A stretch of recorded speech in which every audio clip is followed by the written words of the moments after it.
Good morning, traders. Welcome to the Dow Trader Morning Call video for Thursday, December 10th. What a reversal the markets put in yesterday, and due to crude oil. Markets like the inventory numbers. We had a nice little draw early on around 10:30, and then around 11 o'clock or so, just had a major reversal in crude, and crude, yes, down again this morning in the pre-market. So it's all about crude. I'm going to show you the relationship right now. In crude, you have this little area here. We have the S&P overlaid with crude oil with USO. You can see the correlation is really scary. It's absolutely going looking for tick at the moment. Now, relationships do change in the markets, but you could see this right now. It's all about crude oil. We also have slowdowns in China. We have market divergence in the transports in the Russell. I've been showing this to you for many weeks, and this is going to continue, guys.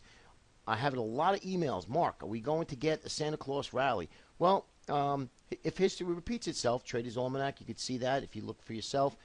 We do usually get a Santa Claus rally. Is it significant like last year? No, but I am looking for a pop going into the end of the year. Remember, we are into tax law selling. We're into the two weakest weeks of the month of December, and then after that, the markets usually subside. And what I mean by that is market participants, investors, they take advantage of their basically dogs of their portfolio or trading account and just say, you know what, I've been holding this all year, and mostly the weak sectors such as materials and energy and stocks that haven't performed like Twitter and et cetera, they're going to get sold into, and then you see a reprieve rally, and that's what I'm looking for going into the end of the month. I am also looking for an interim low today and Friday, some sort of a low put in today, Friday, maybe even Monday morning, going into monthly options expiration. That usually does happen. It coincides nicely with the date because we have the FOMC coming in and giving their rate decision on the 16th. Usually at that time subsides, and the tax law selling kind of ends the period of tax law selling on the 16th, and then you have monthly expiration, which usually has a bullish bias. So I'm looking to take advantage of that in the next couple of days, putting in some sort of a low in the markets, and then we rally higher, okay? Now, before I show you the indexes on the Dow Trader chart, I just want to show you the McClellan Oscillator here, which is a very reliable indicator, showing us negative 57 right now. So I think we could go a little bit lower, and then that's when I'm looking to see a turnaround right around here, negative 70, 80, even low will be even better, and then we get that reprieve rally that we're looking for. Am I bullish? Absolutely not. I do think the markets are in trouble going into 2016, but I am taking advantage and being opportunistic in the markets here by looking for some sort of a bounce play. All right, GLD wanted to show you the gold. Looking for gold to break 1,000.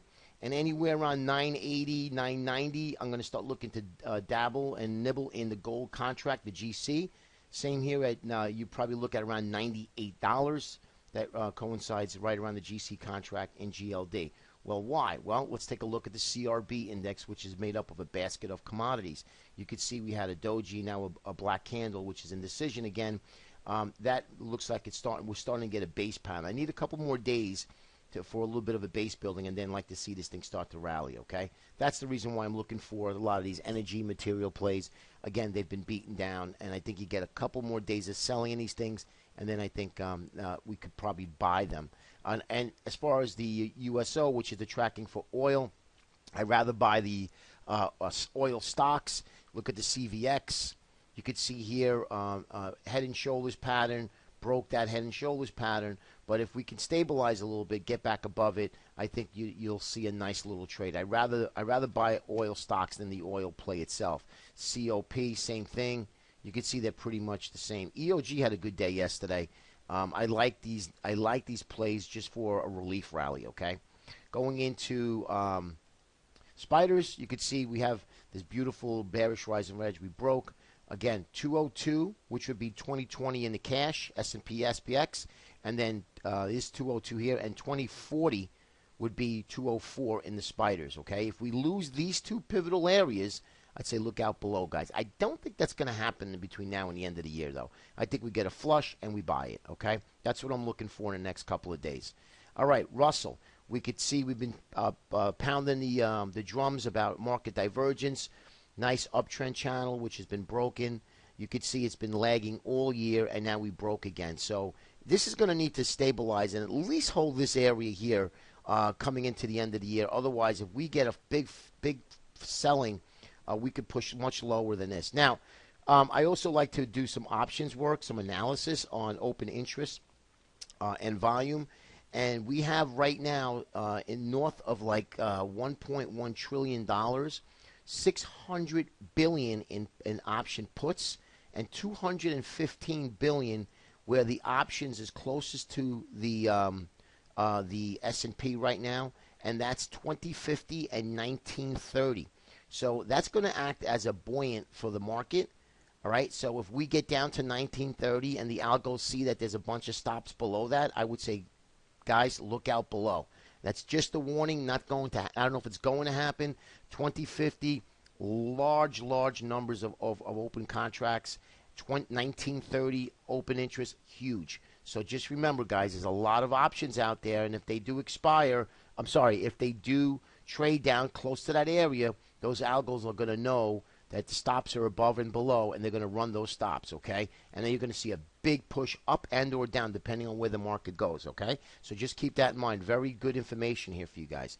All right, transport, same thing here. Symmetrical triangle, not even close to the highs, breaking down.